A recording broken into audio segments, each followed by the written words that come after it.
Hello, hamjamboni tena. Karibuni tena katika channel yangu. Majina ni Betty, kwa napo ni wageni. Na kwa wale ambao ni wa kitambo pia nakaribisha. Introduction kama kawaida, usafi ni first priority. Kwa mwanamke, kwa mwanaume.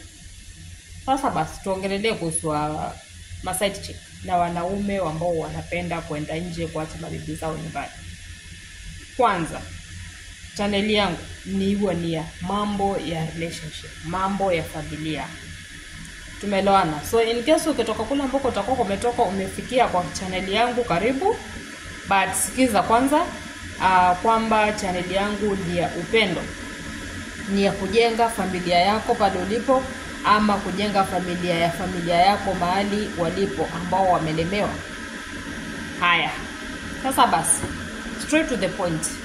Nikasema side chick ni sawa, hatukatai mahali pengine huyu mwanamume amekupatia authority ya kwamba alikupenda na akakupatia authority ya kwamba unaweza kuongea jambo lolote kumhusu bibi yake. Hatukatai. Lakini kumbuka, mwanaume aliyeacha mwanamke wake wa kwanza ama anapanga kuacha mwanamke wake aliyezaa na yeye ama aliyempatia watoto, huyo mwanamume anakosa vitu kadhaa. Anakosa upendo na anakosa hekima, na huyo mwanamume si mtu wa hisia. Tuelewane, si mtu wa hisia. So wakati atakapokuwa anakuja kwako ukisema amekupenda zaidi kuliko yule mwingine, it's okay. So ukiona mwanaume, nikawa nasema, ukiona mwanaume ameacha bibi yake na watoto especially, na amekuja kwako, na alipokuja kwako amekuja akakuambia story fulani kuhusu huyu mwanamke, chukua muda wako kwanza kujifikiria. Sawa? Chukua wakati wako kwanza wa kusema, ngoja nijue huyu mwanaume yataka nini kwangu. Usiwe muharaka wa kukimbilia kwanza kutafuta namba ya mke wa kwanza, kumpigia simu kusema umempokonya bwana. Mwanamume akona kitu kimoja muhimu kwake wewe yataka kwa mwanamke. Mwanamume anakutaka wewe akupate kwanza mke wako. Kisa na kwamba ni nini? Wanaume hawatosheki. That is nature. Na hatuwezi kukataa. Si mandugu zetu, mababa zetu, makaka zetu, they are the same. Ukipata mwanamume mwenye ambao ameridhika na jambo fulani, ni mtu ambao amepitia shida, anajua maana ya shida na kuona kwamba mamake alitendwa vizuri ama alifanyiwa mazuri na babake. Ukiona hawa wanaume ambao wanarukaruka na kila mwanamume na kila mwanamke kila mahali, aliona picha kwa yule mkubwa wake kwanza ambao tunasema ni kama babake. So nirudi kwa topic yangu. Usiwahi kuona mwanamume amekukujia kwako alafu ni mrahisi wa kusema kuhusu bibi yake na watoto especially zaidi. Kama ni mtu hajazaa it's okay, lakini mtu ambaye amezaa na mtu mwenzake anakuja anakupatia siri za nyumbani kwa sababu anataka kukuchota akili yako, huyo mtu mwepuke, asiwahi kukuoa. Na usifanye makosa kuzaa naye. Ndio unampenda kwa sababu mwanamume wao kuna maneno mazuri sana akiwa yukutaka. Wana maneno matamu tena ya kufurahisha kabisa, ambao anakudanganya kiasi cha kwamba utaona wewe ndio umependa. Sasa kwa sababu ya kile kiburi, unatoa kiburi, unafanya bidii, unapata namba ya mwanamke bibi yake, unaanza kumkashifu. Unamuongelesha kwamba yeye kwanza hajui kuoga, yeye kwanza hajui kupika, hajui kubembeleza mwanaume. Acha nikwambie, huyo mwanamke before aolewe alikuwa yuko katika klasi yako wewe mahali ulipo saizi. And at that age, at your young age, unaona uko na miaka 20 na plus, na yule mama ako na miaka 40 plus. So unaona yule mama hana akili, bali wewe mdogo ndio uko na akili, kwa sababu unajua kumpepeta mwanaume. Kile ambacho naelewa ni kwamba wasichana wadogo wanajua kuattract mwanaume. Na huyo mama hajui, it's not like hajui, ni kwamba ameresign kwamba ako na watoto. Ana focus na watoto, hafocus na mwanaume. Ana focus na kujijenga. So wewe kama mpango wa kando, kama wewe side chick, unaona umekuja katika familia ya mwenyewe, alafu unaona yule mwanaume amekupenda kiasi cha kwamba amekupatia nguvu ya kuongelea yule mwanamke mwingine.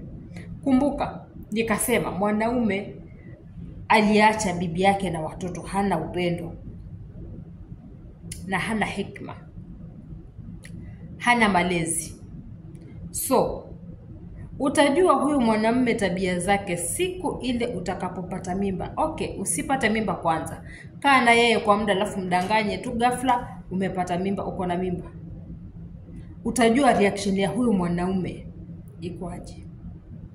Kwa sababu mimi huwa nasema kila wakati na klasi zangu wanasema tu ule ukweli kwamba huyu mwanamume it's not like ashakosana na bibi yake. Anatoka kwa bibi yake anakuja kufuata chenye ambacho amefanya kwa sababu bibi yake kule hampati. Kisa na maana ni nini? Pengine alimkwaza bibi akachoka. Feelings zikamuisha. So hapati kile kitu ambacho alikuwa yakitaka kwake. Anatoka kule anakuja kwako. Kwa sababu wewe na wewe unataka pesa ama pengine unataka mapenzi chenye ambacho ulikuwa unahitaji zaidi kwa huyu mwanamume. Unakipeana haraka upesi. Haujateteshwa, hujakorofishwa, haujaonyeshwa dust, hujaonyeshwa dust yani. Character development, lakini utazipata siku ile ambapo utasema kuna mimba. Hiyo siku ndo utajua huyu mwanaume anapenda bibi yake. Hiyo siku ndo utajua huyu mwanaume anapenda watoto wake. Hiyo siku ndo utajua huyu mwanaume anapenda familia yake yote at large. So wewe kama mpango wa kando, usiogope kujijenga, bali achana na bibia mwenyewe. Usimtafute, usimuongeleshe na usimkaripie, wala usiwe kuchukua namba ukamwambia ati mimi ndio niko na bwanako. Kwa sababu kumbuka, wewe huko tayari kuolewa, na hata kama uko tayari kuolewa, hauko tayari kuolewa na yule mwanaume. That is the truth. Not unless umeambiwa yule bibi mimi simtaki, nataka nikuoe. Lakini how sure are you kwamba huyu mwanamume yataka akuoe? Ni lazima uchunguzi. Ukiingia katika ile uhusiano wa mwanamume ambao ako na bibi na watoto, usiende kufungua miguu bila protection. Kujikinga wewe na kukinga yule bibi ya mwingine, yule mwenzako. Kisa na maana wewe uko kwenye biashara na yule naye yuajenga familia. Nimesema usiogope kukula kwa sababu yule mwanaume ndiye ni mjinga. Mwanaume mwenye kujijenga na mwanaume mwenye kupenda familia yake atakwako yuajenga familia yake. Hata wewe kukubali kwanza kutoa hata shilingi kuitoa nje. Not unless wewe mwanamke basi unaenda kupeana uko wako bure. Wewe uliamua tu unataka kutumika bure kule nje. Ni umepangishwa tu nyumba nzuri, umewekewa tu maua mazuri, nyumba ni kubwa, sijui kuna kila kitu ndani, unaona uko sawa. Ukiitisha pengine kama ni 2000, 3000 unasema unapewa, unaona ni sawa. Kuna mambo makubwa pale mbele yake ambayo yanatakana wewe kama mwanamke side chick inatakana uko na malengo yako. Huyu mwanamume nikikuwa naye atanisaidia na wapi? Atanipatia nini? Atanijengea kitu gani? Atanifungulia biashara ama hawezi kunifungulia? Hiyo ndio ni tabia ya ambao ni mpango wa kando yatakana ukiwe nayo kwa akilini. Lakini usitamani kuzalia bwanake mtu mwenye ambaye amekimbia bibi yake na watoto, kwa sababu the same way alivyokimbia wale watoto na bibi yake, hivyo ndio atakuja kureverse pia na wewe wacho. Usiseme kama wewe ndio uko most important thing kwa huyu mwanamume kiasi cha kwamba ati atakupenda zaidi kumliko yule mwanamke mwingine. Mwanaume ni mwanaume. Na kila akishakuja kuchovya tu asali yenye ambayo alikuwa anataka, akishapata uke wako, anajua tofauti yako na tofauti ya bibi yake, anaweza kukompea, akaona wacha nirudi kule kwangu. Ama pengine okay, ngoja nijaribu mara kwingine. No, so utaona mwanamume ametoka kwako, ako na wewe side chiki wewe, na kuna mwingine, akona mwingine. Kisa na maana nini? Yeye ni mtu wa kuonja. Na kaumbo kake huwa ni kadogo sana mtu kama huyo. So anatafuta ile nafasi ambayo ataingia atoshee, lakini haiwezi kuipata. Kuna watu ambao wameumbwa na ume mdogo, tuseme tu ule ukweli. Na ukiona mtu kama huyo ndio wao yuhangaika kwa kila mahali. Lakini mwanaume mwenye ameumbwa na umbo la kisawasawa, huyo mwanamume kwa mwanamke huyu, kwa sababu kazi anayofanyisha huyu mwanamke hatapata nguvu nyingine ya kwenda kufanyia mwanamke mwingine. Ona, kwa sababu huyu mwanamke yomtosheleza. Hana nafasi ya kutoka hapo na kuchoka kote aende akatafute mwanamke mwingine. Kwa sababu gani? Ameshatosheka, uume wake umeingia mahali umetosheleza. Ameshateuka. Lakini ukiona mwanaume anakaka kadogo kwa haka kadogo hivi, huyo mwanamume ako na wanawake zaidi ya 5. Kisa na maana anazungusha ujinga mbele ya kila mwanamke anaenda kubeba ujinga, ugonjwa, anamletea bibi yake mwingine. Huyo bibi aliyekuwa amemweka hapa alimstahamili shida zake, kwa sababu mwanamke alikuwa ameamua kuketi na kujenga familia, kujijenga huko. So mpango wa kando, side chick. Wakati ukija kufuatwa na bwana yake mtu, usimzalie.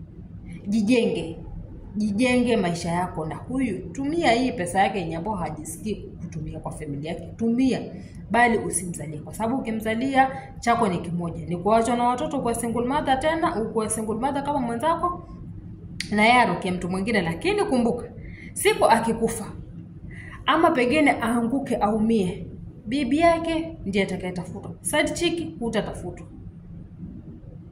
Tumeelewana? Karibuni tena katika channel yangu, nawapenda sana na tukutane tena wakati mwingine.